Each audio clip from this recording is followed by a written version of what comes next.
welcome to Reddit Reviews, and welcome to spooky season. It is October 1st, 2020, and I have a few special things in store for this month. Instead of 2 movie reviews per week on the regular schedule, I'll be doing something a bit special and different. I thought about doing 31 Days of Horror, I thought about doing 13 Days of Horror, and I decided, ultimately, on something a little bit unique. You see, this channel has kind of grown way more than I anticipated just in the last few months. And I was originally planning on doing kind of a Friday special video where I query my Patreon subscribers and I ask them for movies to review, and then I do a big bulk video of 10 movie reviews, kind of in line with what I did with Amityville, but just kind of a Patreon thank you. However, by the time I was getting all this together, I just kept getting more Patreons subscribed to me, and the list grew longer and longer. So instead of doing 31 Days of Horror, or doing 13 Days of Horror, or doing one long Friday special video, I will instead be making the month of October an entire big Patron Appreciation Month.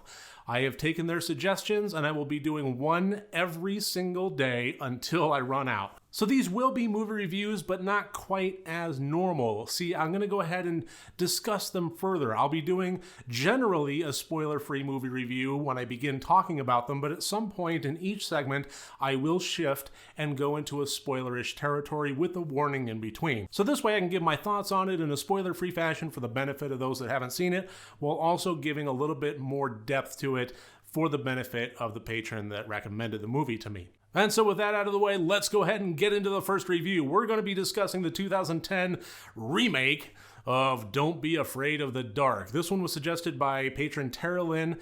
She is a good friend of mine, and she's been a good friend of mine for many years, way before this channel started, but she has been a very big element of support in me getting started and moving forward with this endeavor. So Terralyn, this one's for you. So yes, this is a remake of the 1973 made-for-TV classic, and it shares a lot of similarities, but also kind of updates it and takes a lot of liberties for the benefit of having a more modern feel horror movie. So this movie was directed by Troy Nixey, and it was written by Guillermo del Toro and Matthew Robbins, and we get introduced to the characters of Kim and Alex, played by Katie Holmes and Guy Pearce, respectively. And in this, we're also introduced to the character of Sally, who is Alex's daughter, played by Bailey Madison.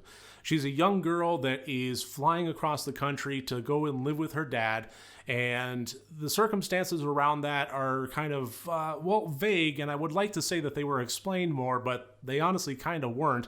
We just get the notion that due to some problems of one sort or another with one person or another, the living arrangements have changed. She is now moving from her mom's to her dad's. And in doing so, we're also shown that she has never met the Kim character, who is eventually planning on being her new stepmom. Hey, Sally, it's nice to meet you. I love you. Thanks. So there are transitions abound for this family. But to throw more fuel on the fire, it's not like they're going to go live in a suburban duplex and go to a regular school and so forth. No, Alex is restoring a old mansion. And while the restoration is happening, they're also living there. So it's a big, cold, nice, but not the most, warm and inviting place, especially for a kid. Now, and there's also a bunch of weird little monsters in the wall that kind of just whisper to Sally and Sally only, and eventually going to try and kill everybody. So a lot of the conflict of this movie is not just this little girl trying to acclimate to the new living situation, but also she's being framed for a lot of little mischievous things that are happening around, some kind of benign and some not so much, but she's constantly kept in a place of worry and fear and turmoil, just with the living situations and trying to get her father to believe her. I cannot believe you cut up Kim's clothes. I didn't do it. Sally. I didn't do anything. Sally, I swear. just stop lying. It was a horrible thing to do, and it was dangerous. You could have cut yourself. Which proves ultimately difficult because Alex is a bit of a skeptic when his daughter comes and, is troubled in the first place, but comes and tells him about these stories of, evil little fairies rolling around. It's like, well, does he believe her or is she faking? All right, so there was a lot about this movie that I enjoyed, but there was some big problems with it that kind of kept me from really being immersed into it. First of all, as far as the things I liked, it had a very nice polish to it. This had a good feel, good look. The house itself was a fantastic set arrangement. I'm a sucker for big, gothic, haunted houses. And granted, this one, well, I guess you could say it was haunted in some form or another. But the camera work, the sound design, the set design, all of that had a very, very slick, high-budget polish to it that did work for me. The creature design, I actually really liked. These little creatures running around, especially in contrast to the original 1973 made-for-TV movie, which was a little bit laughable. These were interesting. They were scary. I love the little milky eyes and so forth. There were a lot of elements of these little creatures that I thought was great and terrifying. As far as what didn't work for me, everything else. So this had a lot of very well-worn tropes in it, and I really couldn't get around this one particular word that kept popping into my brain as I was thinking about the writing and the dialogue and the core conflicts that were going on, and that was lazy. I'm sorry, but when you have a conflict that's basically centered around an unreliable source and things are only happening to them, it becomes a little sitcom-like, and it just becomes a bit, well, lazy from a writing standpoint. It's easy to have characters butting heads when things are only happening to one of them, and especially when they're a small child, and honestly, it's just a bit easy, as well as from an audience perspective, from my perspective, just my general opinion, I find that very frustrating. When I have a situation that's appearing on the screen and I just think to myself, if these people were better at communication, if they just fucking sat down and talked for 15 minutes, this would all be solved. And they just can't do it. And granted, that's in a lot of times, mirrors reality. A lot of times there are people out there that just can't fucking talk to each other and can't communicate and can't resolve things because they just don't take the time to try. But that doesn't mean that I don't find it particularly frustrating when I'm watching it on the screen. Second of all, this really did use some tropes that I'm going to be discussing on the spoiler-ish area a lot more that were ways of disseminating information to the audience that was extremely lazy, and I found myself just smacking my forehead and rolling my eyes. Nevertheless, let's go ahead and take a look at the scores. As always, 4 different categories, each one worth up to 25 points for a total possible score of 100 points. And despite me having some issues with some, in my opinion, lazy writing and some very well-trod core concepts, I did enjoy this movie, at the very least, on just sitting down, turning my brain off, and having a few good jump scares with a few good creature effects until the credits rolled. And in my opinion, there's really nothing wrong with that. I somewhat recently had a comment in one of my videos about my scoring system here, and for some reason they translated it into an academic GPA model where they were complaining that anything below 60 was a failure, and I had to remind them that I never said anything about GPAs.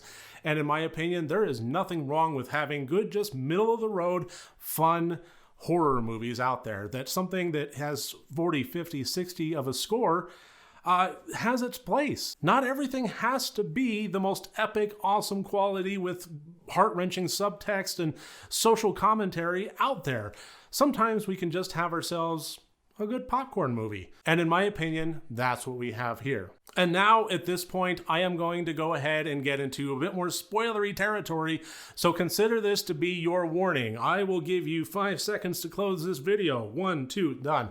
Okay, so the problems I had as far as some of the lazy tropes, or the well-worn tropes at the very least, one of the big ones that I had was the investigation of what was going on being spoon-fed, being just handed on a silver fucking platter to the character. And I'm thinking specifically of Kim. She kind of starts to believe of what's going on here. She starts to believe Sally just enough to, at the very least, start asking some fucking questions and start doing a little bit of investigating. And I don't know, maybe it's just me, but I kind of like the investigation side of things. A lot of these movies, especially coming from a place of haunted houses and ghost stories and so forth, or curses, come down to investigation, trying to find out the history of the house, what actually happened, interviewing folks and so forth.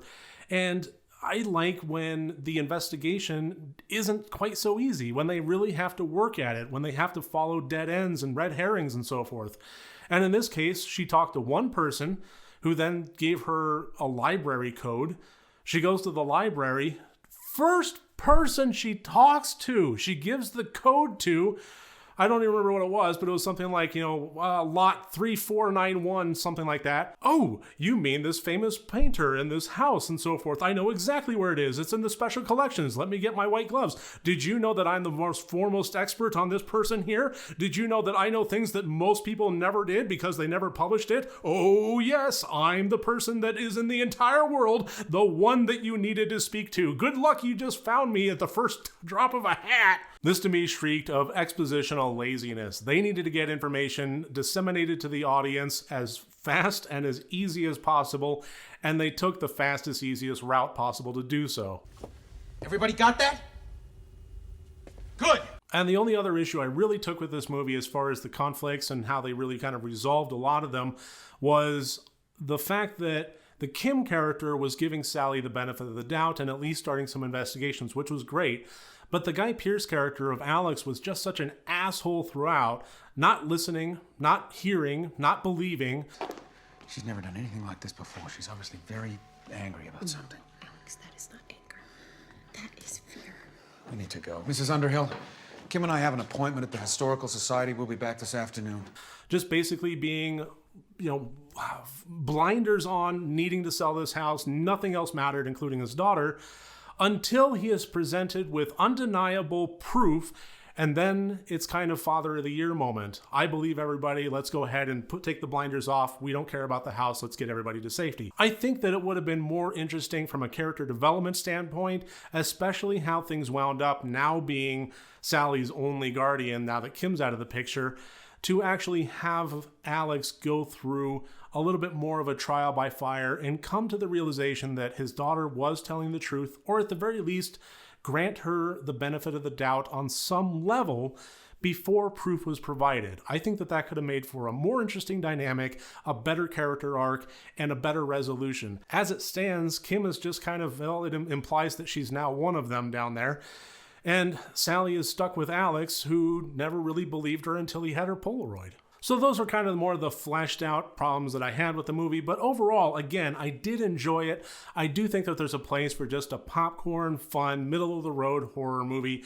And in my opinion, 2010's Don't Be Afraid of the Dark fits that bill very nicely. So thank you again for joining me here today. I look forward to seeing you tomorrow with my next Patron subscribers recommendation. Until then, next time you watch a horror movie, first make sure that it's good and rotted.